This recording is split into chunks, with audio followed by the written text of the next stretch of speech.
No, no. You have your administrative and your sinusoidal capillaries. We're talking about the regular, those are unique capillaries in unique places. And yes, you have capillaries where actual red blood cells can leave. Those are unique. Most of your capillaries.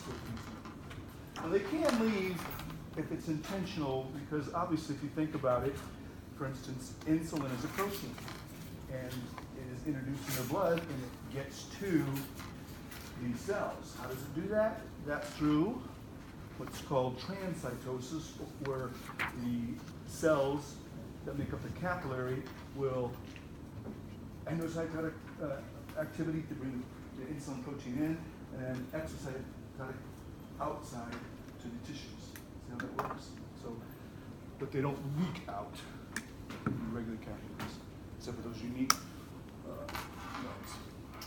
Okay, anything else? So we were just making fun of how much oxygen your body and your bloodstream carry. Did we say something? We got to quadrillion? 30 quadrillion. Kind of crazy. All right. So again, another thing, it's kind of ignored, but hemoglobin can pick up oxygen and then load it at the tissues, and when it does that, in that same spot, it can pick up a carbon dioxide molecule. Okay? So, like we said, the blood only unloads about 20 to 25% of the oxygen, and that oxygen that was unloaded, that site can be used to pick up a CO2 molecule. So about 20 to 25% of the CO2 that your cells produced are transported back to the lungs on hemoglobin. And then this gets a cool name. This is fun to say, carbaminohemoglobin. Isn't that cool? All right. This is just gee whiz FYI. You don't have to know anything about this, but carbon dioxide and oxygen pretty quickly bind and release from the heme group. The nemesis is carbon monoxide. Carbon monoxide can also bind to that same site, but it doesn't want to let go. It's 250 times more affinity, which means carbon monoxide can outcompete oxygen. And it has, does everybody know what a half-life means? What does half-life mean? The length of time it takes for half of it to dissipate or go away. So oxygen is picked up at the lungs, unloaded at the tissues in a couple of seconds. The half-life of carbon monoxide is 6 hours, 5 to 6 hours. So it just hangs on there. So if you're exposed to carbon monoxide in sufficient levels, it's going to kill you, basically through hypoxia. You're not carrying any oxygen. All your hemoglobin molecules are bound up with carbon monoxide.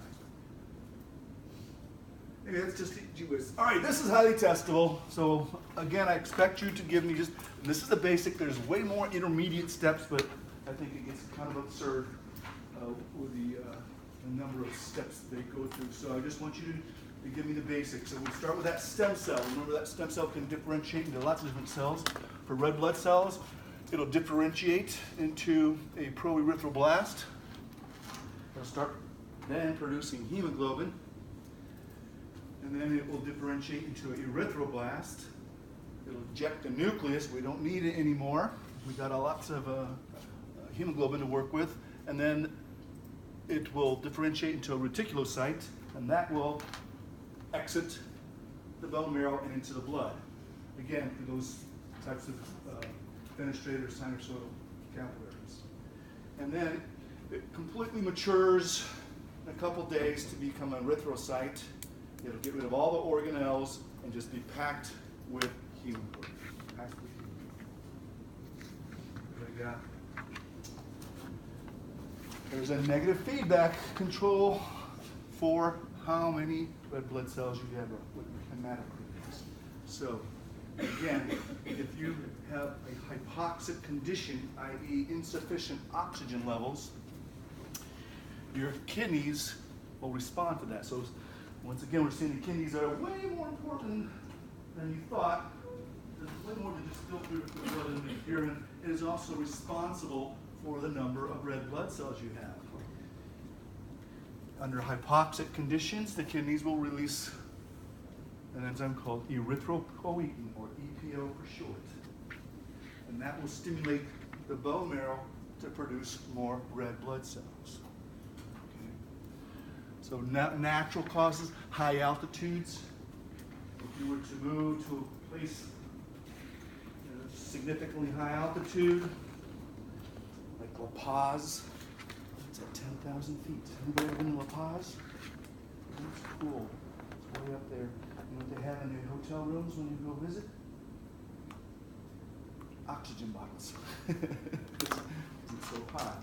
So if you go to La Paz and you decide you're going to live there, your hematocrit will go up due to the reduced level of oxygen at high altitude. And of course, dumb things like smoking cigarettes has carbon monoxide in it, so that's going to bind to some of your red blood cells, so it's kind of a hypoxic condition, and so typically smokers have higher hematocrits, and that in a good way. And I think we were talking about cheating, right? We have synthetic EPO now, and that's what Lance Armstrong was doing back in the day, was injecting himself with EPO and increasing his level of red blood cells.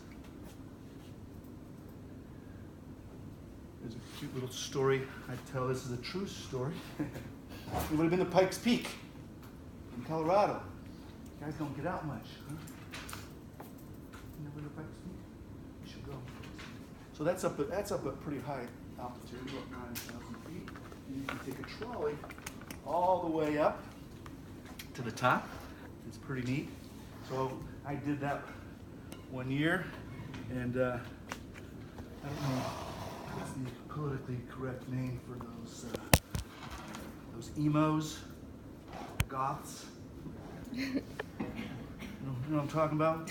Pasty faced kids wearing all black and stuff. So they were on a tram with this trolley up there, and so we get up to the top, and they huddle off in the corner, and you know what the first thing they did? Was light up a cigarette. And I'm with a buddy of mine, and he was a physiologist too. And I'm like, oh, watch, this is gonna be cool. And sure enough, inside of 30, 40 seconds, both of them, boom, boom. Okay. Never smoke a cigarette at 9,000 feet is just dumb. Yeah. So again, there's your feedback, so you know you're going to be testing on that. What your test question is going to be is to put it all together. So you need to know this slide. You're going to tell me that, hey, under hypoxic conditions or a lack of red blood cells or oxygen, the kidneys will produce EPO that will act on the bone marrow, producing more red blood cells. And then you're going to give me the whole proerythroblast, the reticulocyte, the erythrocyte. And then you're going to tell me that the red blood cell on average lives 120 days circulating, and eventually it gets old and worn out because, again, it can't fix itself. It doesn't have the machinery to repair itself, so it's going to wear out. And it's going to stumble into either the spleen or the liver, where there's these mean old macrophages that are there that are going to phagocytize it and break it down. We can recycle some things. We can recycle the iron. We can recycle the globin, which is the protein, break it down into amino acids, use those amino acids for something else. We cannot recycle the heme, the pigment. So that is metabolized into ultimately what is called bilirubin. I'm sure most of you have heard of bilirubin, and it's a yellow pigment. So you have the enzymes to convert the red pigment heme all the way down into a yellow pigment called bilirubin. And there's several intermediates in there as well. Biliverdin, which is the kind of greenish yellow core. Anybody have a really good bruise on their thigh or somewhere? And you see all the array of colors, the purple and the red and the yellow and all that. That is your body taking all those red blood cells and all that heme and metabolizing it right before your eyes. Right before your eyes. Good. So that's your goal, is to tell that story. All right, as far as white blood cells, we're going to go through this quickly because we'll talk about this when we get to the immune system as well. So again, around 7,500 or 5,000 to 10,000 range per microliter. Not a huge percent of all the blood cells you have in the circulation, but there's quite a few of these in our lymph tissue that we're going to talk about today and Monday. So again, quickly through these, we have monocytes, neutrophils, basophils, eosinophils, and lymphocytes. Again, for lab, you'll be able to have to recognize these. Again, most of them are pretty distinguishable, except for that darn basophil, which rates that. What is that in here then? Okay.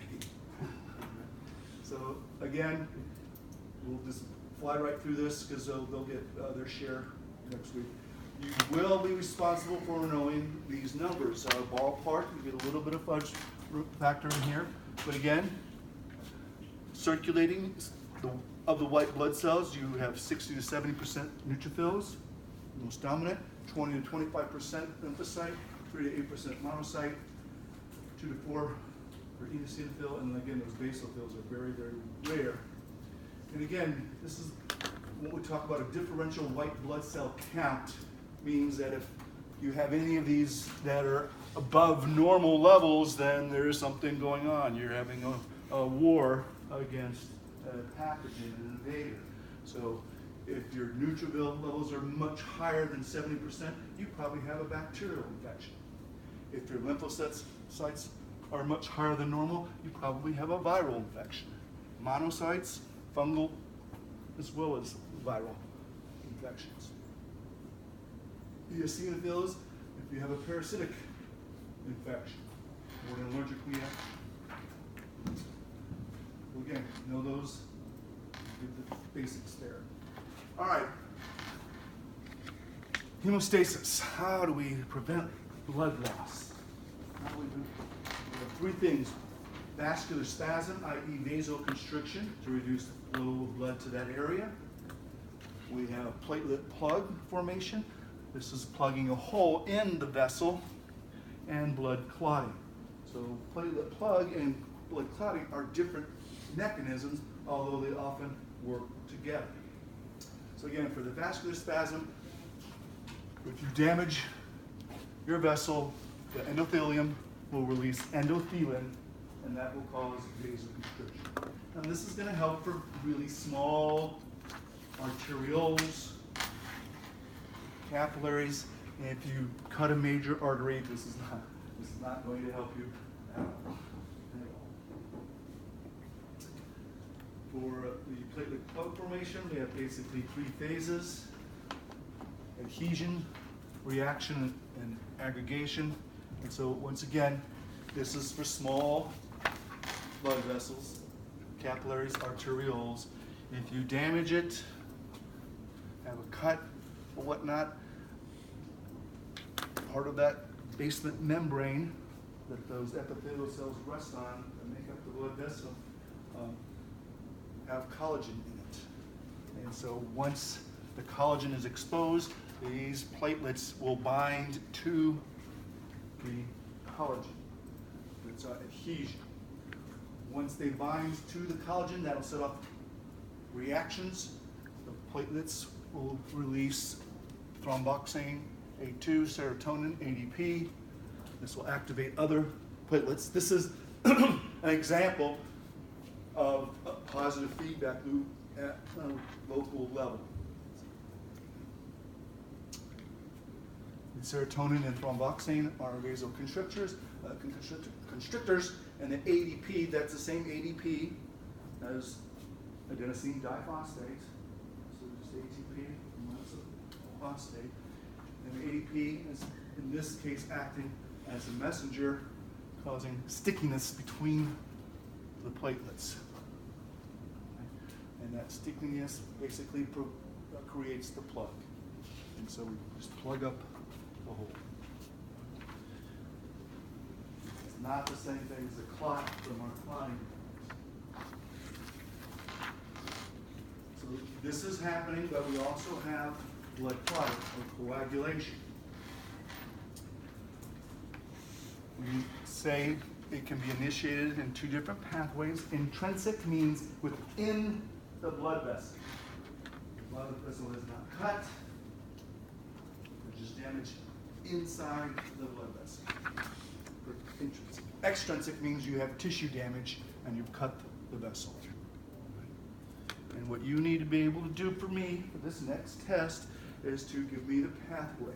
Here's a very artsy version of it that you can use, or if you want something that's very straightforward, you can use this one. Okay. So for the intrinsic, remember this is just damage to the lining of the blood vessel. We have several clotting factors. There's lots of clotting factors. You only have to know these. Now, believe it or not, this is not all of them. It gets ridiculous, and the reason I decided to cut those out is because the system is really screwed up.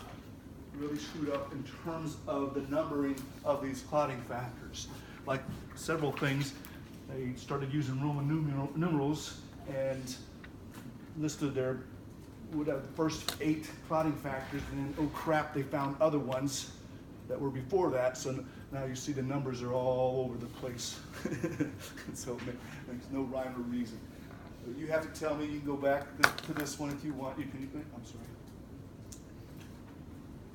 So this says the same thing as that flow chart there, but again, for tissue damage, extrinsic, you have tissue factor 3, a dash of calcium, clotting factor 7, and that will create a complex called factor 10. The intrinsic pathway, again, just tissue damage to the lining. You have clotting factor 12, platelet factor 3, a dash of calcium. Then you have 8 and 9 to get you to that factor 10. That's intrinsic and extrinsic, but they both ultimately find their way to the common pathway called, starting with factor 10. Factor 10 will activate prothrombinase. There's an enzyme. Its job is to take prothrombin, which is a protein circulating in your bloodstream, and convert it into thrombin. Thrombin will then convert fibrinogen into fibrin. And fibrin is that network of proteins that actually catch and hold red blood cells. Fishing net. Now, one of my little pet peeves that I'm going to warn you about is when you draw this, and you're going to have to draw this, if you go and do this, there's prothrombinase, and it converts prothrombin into thrombin. I am very particular on where you put this arrow. This arrow needs to go in between there. That signifies that this is going to convert this into this. If you screw up and you're not listening to me now because you're off in la la land, and some of you always do, and you do this, well, that's wrong. If you did this, what are you telling me? That prothrombinase turns into... Yes, that's very correct, Steve. Yeah, if you draw it like this, you're telling me this turns into this, and that's not the case. Does everybody see that? Same thing for thrombin. Right? Thrombin converts this to this. If you move this arrow over here, you're telling me a wrong thing, and I will take off points for it. I'm going to take off points for it.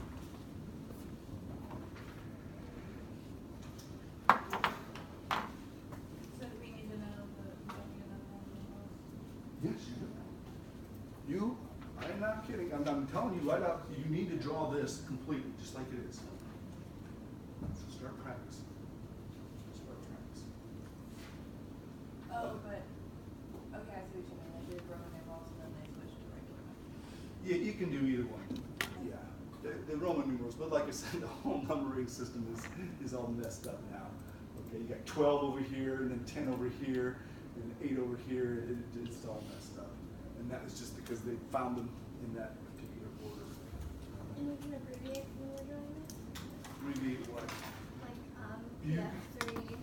Yeah, you can certainly abbreviate, so you don't have to say this, you can just say CF7, that's PF3. Oh, okay, so we can just know the F. That's it? So we can just know those little TF3, F12. Yeah, Okay, cool. draw it just like this. This is, like I said, this is saying the exact same thing, and so it depends on, let's go back here one more time. This is exactly the same thing. This is from the textbook. This was created by one of my students. Actually, you know, well, some of you might know. Who's been to Open Lab? Who's met Katie? Katie made half of my slides. For her job. So this is what she came up with. I'm like, that's very cool. It's nice, clean, clear, not very artsy. So that's what a blood clot looks like. All that gray mesh is fiber. It's insoluble. It traps the cells, form a clot. When we no longer need that clot, we release another enzyme, plasmin, which breaks down the fibrin to dissipate the clot. We don't want a clot hanging around too long. Bad things can happen. Bad things can happen. I think we talked a little bit about that. You also have basophils that can release heparin, which is an anticoagulant. I don't like that word blood thinner, but I guess that's a common term for an anticoagulant. But when I think blood thinner, you know what I'm thinking? It thins blood, makes it less viscous or less blood cells. So don't like the word blood thinner, but same thing. What does the platelet plug do relative to? The platelet plug is trying to stop blood loss from within the vessel. Clotting can happen in the tissue as well. So like I said, if it's solely just an intrinsic damage, you're going to have just the one pathway. If you literally cut and lacerate, you're going to have the platelet plug thing happening and the clotting thing happening. Platelets are all about plugging up the blood vessel. The coagulates in the vessel as well. Yeah, and that's why it's dangerous. We have to, if, and this is what we're talking about, if you have a clot and it's just lingering there, right? We call that a thrombosis. If it detaches, that is a huge threat. Now you have an embolism. Why is it a huge threat? Yeah, if that clot lodges in one of the arteries of the brain, you have a stroke. If that clot lodges in a coronary artery, you have a heart attack. Obviously, both of those are bad. Aspirin does work as, again, an anticoagulant. I learned that. That was kind of scary. I told you I do a lot of cycling, and usually about halfway through the season, my knee starts swelling up. So what he was doing was taking literally, I'm not making this up, 7 aspirin before a ride. It's prophylactic to keep the inflammation. And in my cycling group, there's several of them that are doctors. And I was telling them about that. And they're like, Rick, you shouldn't do that. You shouldn't do that. You get in a crash on this bike, you're going to bleed out. It's like, I think I'm exaggerating. And then, no kidding, about a week later, I was in the garage tinkering with my bike, and I whacked my knuckles against one of the gears, and just kind of shook it off. We continued, ignored it, and then a very short period later, there's a huge pool of blood on the floor. I'm like, what? I look, and it was just bleeding, and I'm like, it wasn't a very big cut either. And I'm like, okay, no more aspirin, no more aspirin. It's crazy. All right. Okay. In lab today, we're going to do the blood typing. Today is part of your lab. And so let's just go over the basics here. It's very simple. We have our ABO system. I like to draw this versus all those pictures. Okay. ABO system is based on markers on the surface of the red blood cell, those glycoproteins. And it's a very simple system. So if I have a red blood cell here, and I have the marker A, and again, I'm just going to draw one, but you have these markers, these A markers, all over your cell. So if you have the marker A, you are blood type A. It is that simple. It's that simple. And if you have the marker B, you have blood type B. If you have both A and B, you have blood type AB. It's that simple. If you don't have any markers, you have blood type O. All right? So think of O as 0.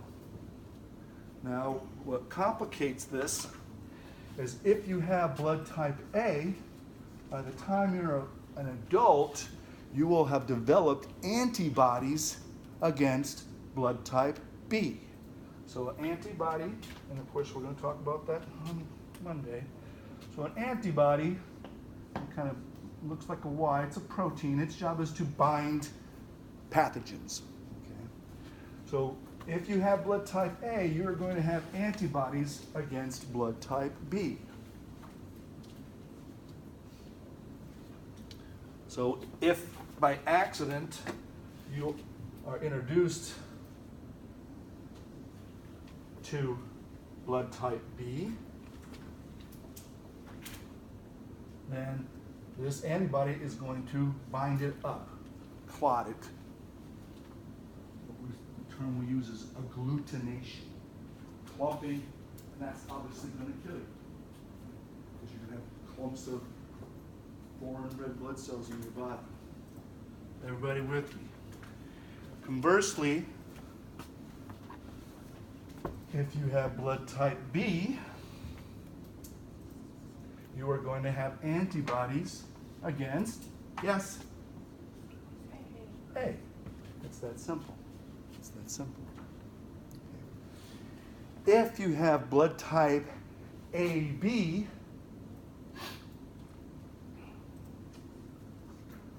you will have no antibodies because that would attack your own cells. So you don't, if you have AB, you don't have any antibodies, because that would be bad.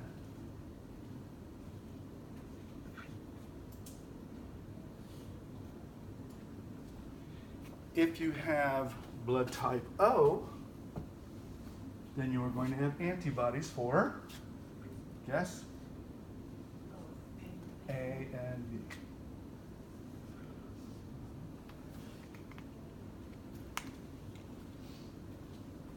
So, the two things I want you to know is if you don't have any markers, and these markers are going to be called surface antigen.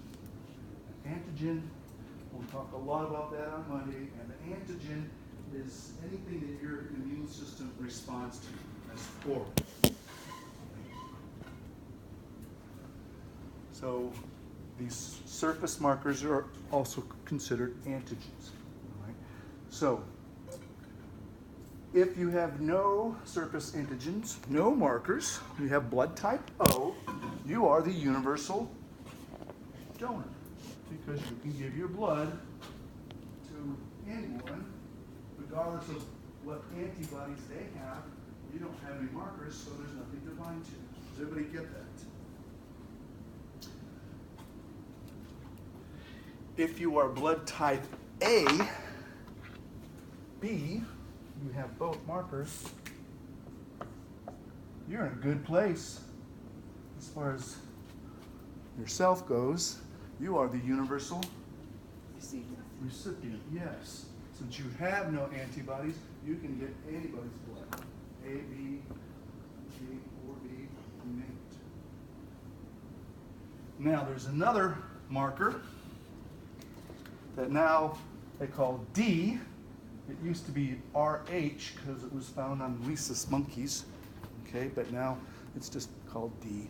but you may still hear a phrase like Rh positive or Rh negative. You either have it or you don't.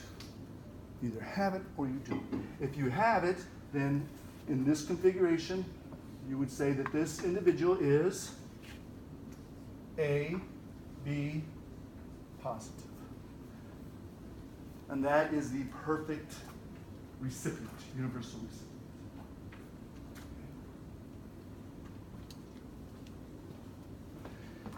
If you have none, not A, not B, not D, you are O negative. O negative. So if you're A negative, you have surface marker A, but no D. If you're B positive, you have surface marker B and the D. Does everybody see how that goes? Beautiful.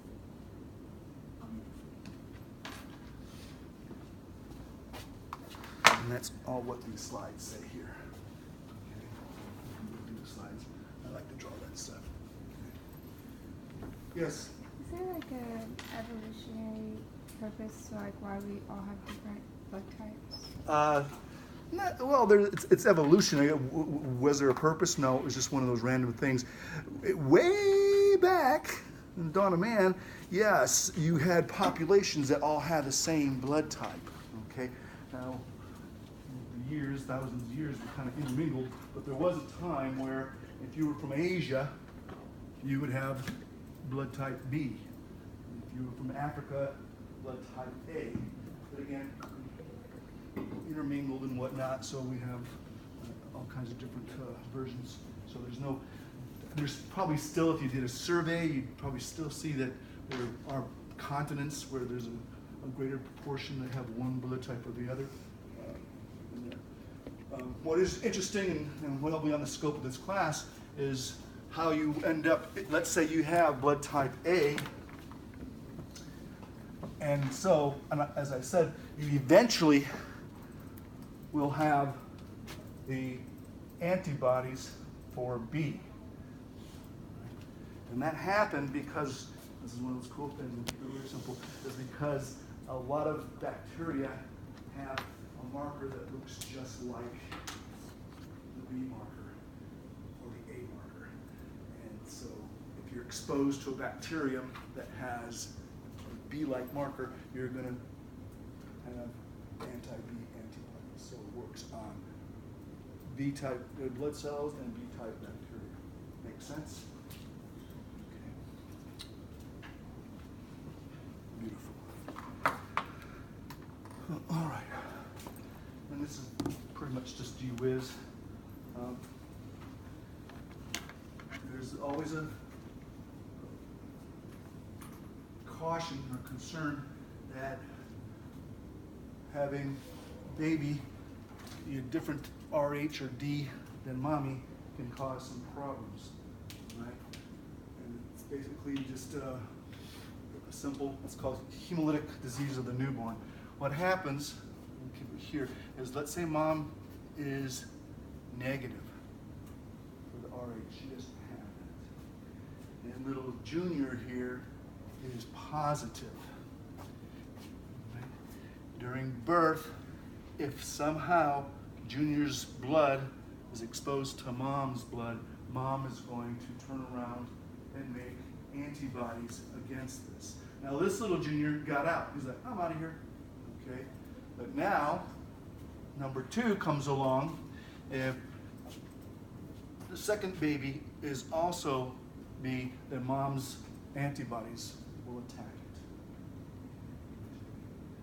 it. That is, it's coming way back when, and I'm not saying that long ago, maybe 30 years ago, before you got married, you had to go get a what? A blood test. And the reason you got a blood test was strictly for this. So that people could know this could happen. We don't worry about that now because we have something called Rogan that we can administer to mom during labor that basically knocks out her immune system, right? So she doesn't produce those antibodies. Everybody got that? So, yeah. Not a big deal anymore. As RhoGAM, we have a lot of anti-immune types of drugs now. It's not much. What you're going to do in lab is determine your blood type if you don't already know it. Okay? And what you're going to do, and I'll explain this one more time in lab, is you're going to have a little card that's going to have freeze-dried antibodies on it. So, 1, 2, 3, 4.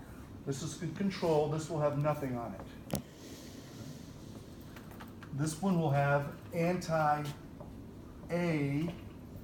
antibodies. This one will have anti-B antibodies. And this one will have anti-D antibodies. I'm just going to abbreviate antibodies. You're going to put a drop of water on each one. It's just like instant coffee. It's going to release the antibodies and they're going to be floating around in that water. Then you're going to introduce your blood to each one of these. 1, 2, 3, 4. Again, the control, nothing should happen. Nothing should happen.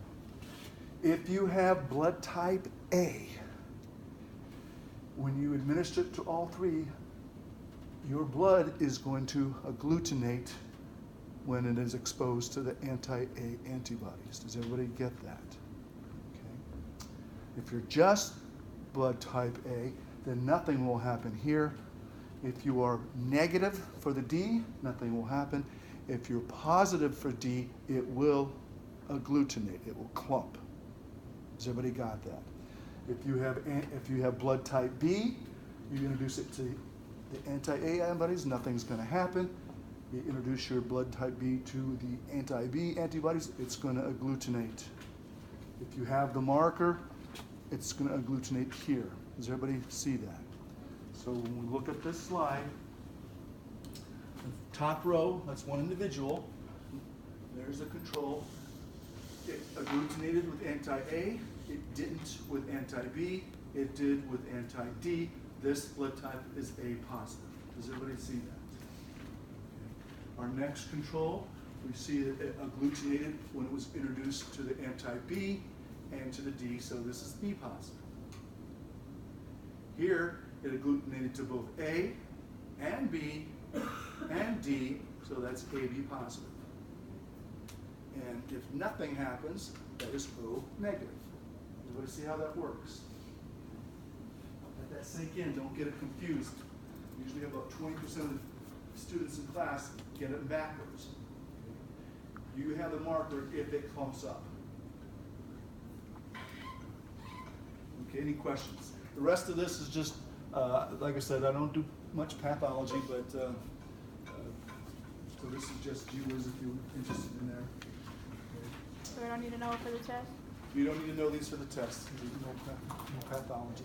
Sickle cell anemia is based on the fact that there's a mutation in the hemoglobin and it makes the cells weak because you hurt the structure.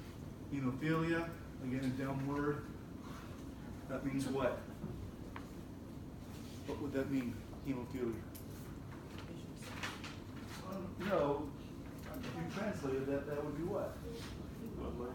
Blood loving. Blood loving. Philia is for blood. You guys have heard that term before. All right. So we got kind of a dumb name, but again, hemophilia is just that it's a genetic mutation where one of your clotting factors is broken. It doesn't work. If any one of those clotting factors in that chain is broken, you stop the whole sequence of events, and so you don't form clots. So quick question on O negative, universal donor. So it doesn't have the antigens on it. Right. Positive. Don't you transfer the AB antigens? They don't last long. Okay. They don't last long. But the antigen lasts when you go to Yeah, because that's part of the cell. That's part of the cell. But like most proteins, the antibody is a protein and it's just going to break up. I went to the doctor recently and I was told my blood type was B negative. Uh-huh. So if you had blood type, if you, let's say today you have blood type, blood type B. When you put your blood in here, okay, nothing's going to happen because you only have the B marker. These are going to attack A markers, okay? If you put your blood in here, it's going to attack it and you're going to get clumps, all right? You have a B marker, the anti-B antibodies bound to it and clumped it up, okay? You said you were negative for the D marker, so there's nothing for these antibodies to bind to, so nothing's going to happen there. So this will be nice and smooth, this will be nice and smooth, and then this will be clumps. That would be B negative. Everybody see how that works?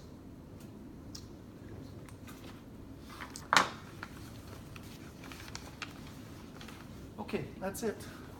Again, these are just GWIS. And we talked about leukemia, I believe, already.